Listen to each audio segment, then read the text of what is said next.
English grammar میں آج کے لیکچر میں ہم دیر کا استعمال پڑھیں گے، یعنی یوزیج آف دیر۔ یہاں ایک بات سمجھنے والی ہے کہ دیر اور دیئر اس میں فرق ہے۔ اگر سپیلنگ ہو THERE دیر اس کا معنی وہاں ہوگا، اور اگر سپیلنگ ہو THEIR دیئر تو اس کا معنی ان کا ہوگا، یعنی وہ پروناؤن ہے۔ اور یہ دیر جو ہے یہ ہم فکروں میں کسی چیز کی موجودگی یا غیر موجودگی کے اظہار کے لیے کرتے ہیں۔ آئے سمجھتے ہیں۔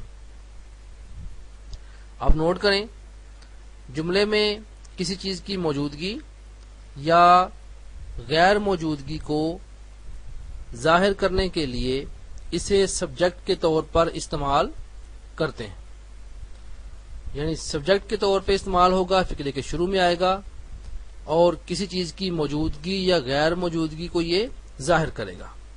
کس طرح سے؟ آئے ہم چند ایک جملوں کی ایگزامپلز لیتے ہیں اور اس کو سمجھتے ہیں۔ دیکھیں، ایک جملہ ہے، اردو میں اگر کہا جائے کہ آپ ترجمہ کریں باسکٹ، ایک باسکٹ ہے، سو آپ ترجمہ کریں گے آ باسکٹ از، ایک باسکٹ ہے۔ یہ ترجمہ جو آپ نے اردو سے انگلش میں کیا یہ رانگ ہے۔ کیوں رانگ ہے؟ کہ جب آپ نے کسی چیز کی موجودگی کا اظہار کرنا ہو تو کیا استعمال کریں گے؟ دیر استعمال کریں گے۔ اگر آپ کہیں a basket is، ایک باسکٹ ہے، تو یہ جملہ غلط ہے۔ جملہ صحیح کیا ہوگا؟ there is a basket، ایک باسکٹ ہے۔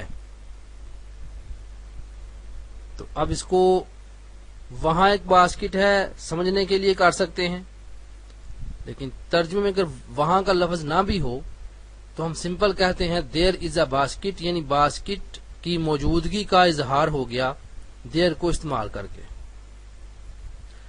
اب آئیں چند ایک اور ایگزامپلز بھی ہم لیتے ہیں اور سمجھتے ہیں کہ کس طرح سے جملوں میں دیر کا استعمال ہوتا ہے۔ نہ اگر آپ نے کہنا ہو کہ باغ میں 40 درخت ہیں، دیکھیں نا، باغ میں 40 درخت ہیں، تو دیکھیں باغ کے اندر 40 درختوں کی موجودگی کا اظہار کرنا ہے تو کیا استعمال کریں گے؟ there are۔ یہ غلط ہوگا، 40 trees are in the garden، 40 درخت ہیں گارڈن میں۔ نو، یہ غلط ہوگا۔ صحیح کیا ہے؟ there are 40 trees، 40 درخت ہیں in the garden، گارڈن میں۔ سو آئی تھنک آپ بات سمجھ گئے ہوں گے کہ جب جملے کے اندر کسی چیز کی موجودگی یا غیر موجودگی کا آپ نے اظہار کرنا ہے تو آپ دیر کو استعمال کریں گے۔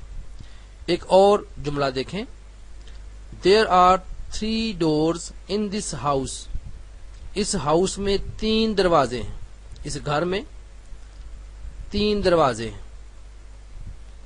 so there are 3 doors۔ Next sentence دیکھیں، there are 4 sections in MC College Ugoki۔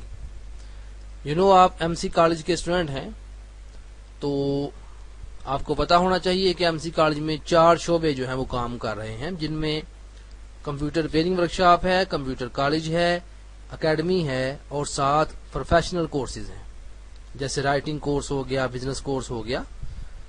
So there are 4 sections، 4 شعبے ہیں ان MC کالج اگوکی۔ MC کالج اگوکی میں دیکھیں نا، تو MC کالج اگوکی میں کسی چیز کی موجودگی کا اظہار ہے، کسی چیز کی موجودگی کو ظاہر کرنا ہے تو ہم کیا کہیں گے؟ there are 4 sections۔ اگر ہم یہ لکھیں کہ 4 sections are in MC college, یہ جملہ غلط ہوگا، دیر کا استعمال۔ اس کے بعد سینٹینس دیکھیں، there are many poisonous snakes there in the jungle۔ اب یہاں 2 دفعہ there آ گیا، ایک دیر تو سنیکس کی موجودگی کا اظہار کر رہا ہے اور ایک وہاں جنگل کا اظہار کر رہا ہے۔ یہ اردو اس کی یہ ہے کہ وہاں جنگل میں زہریلے سانپ ہیں، بہت سارے زہریلے سانپ ہیں. So there are many poisonous trees, بہت سارے زہریلے سانپ ہیں. دیر ان دا جنگل، وہاں جنگل میں. یعنی اگر جملے میں کے اندر وہاں کا لفظ آ جائے تو آپ اس میں 2 دفعہ دیر کو یوز کر سکتے ہیں. یہ بھی ایک میں نے آپ کو امپورٹنٹ چیز یہاں بتا دی کہ اگر جملے میں وہاں کا لفظ آ جائے. دیکھیں نا، اب یہاں وہاں کا لفظ نہیں ہے، یہاں لکھا ہوا ہے ایم سی کالج میں 4 شعبے ہیں بس.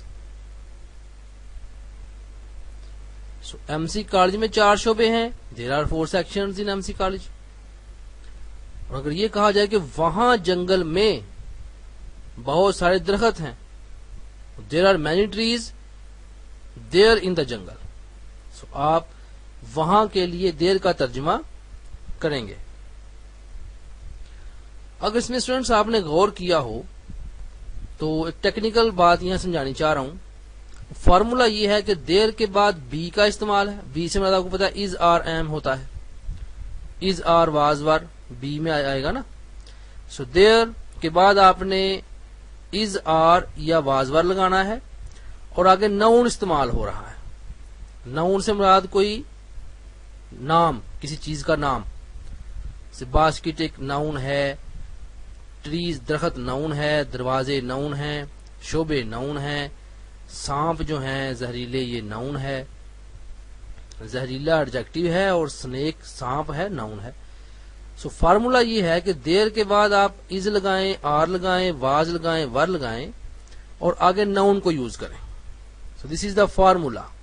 ناؤ نیکسٹ، اب چلتے ہیں تھوڑا ان فکروں کو منفی اور سوالیہ بنانے کی طرف. اسی طرح اگر آپ نے فکرے کو سوالیہ کرنا ہے تو آپ کو پتا ہے کہ ہم از آر کو اور واز ور کو باہر نکال لیتے ہیں. تو فکرہ بنے گا are there 4 teachers in the روم. کیا کمرے میں 4 اساتذہ ہیں؟ اب یہاں ایک بڑی خاص بات سمجھیں. اگر فکرہ سوالیہ ہو تو پہلے اس کو سادہ بنا لیں. مثلا اردو میں آپ سے پوچھا گیا کہ ترجمہ کریں کیا کمرے میں 4 اساتذہ ہیں، تو آپ پہلے ترجمہ کر لیں کہ کمرے میں 4 اساتذہ ہیں، پھر اس کے بعد آپ بی کو باہر نکال لیں. Like there are 4 teachers in the room. Room میں 4 اساتذہ ہیں. اب سوالیہ کرنا ہے تو کیسے کریں گے؟ آر کو باہر نکال لیں گے. Are there 4 teachers in the روم. اس طرح سے آپ کو ترجمہ کرنا آسان ہو جائے گا. سو ہم ہلکا ہلکا ترجمے کو بھی ساتھ ٹچ کر رہے ہیں اور گرامر کے رولز کو بھی ساتھ ساتھ سمجھتے جا رہے ہیں. سو یہ سوالیہ بنانے کا طریقہ تھا کہ از آر یا واز ور کو ہم فکرے کے شروع میں لے آئیں تو فکرہ سوالیہ بن جائے گا. نیکسٹ آئیں، از دیر آ پولیس مین ایٹ دا ڈور. کیا دروازے پر پولیس مین ہے؟ تو یہ ہمارے پاس نیگیٹو اینڈ انٹروگیٹو سینٹینسز تھے جو آپ نے سیکھے.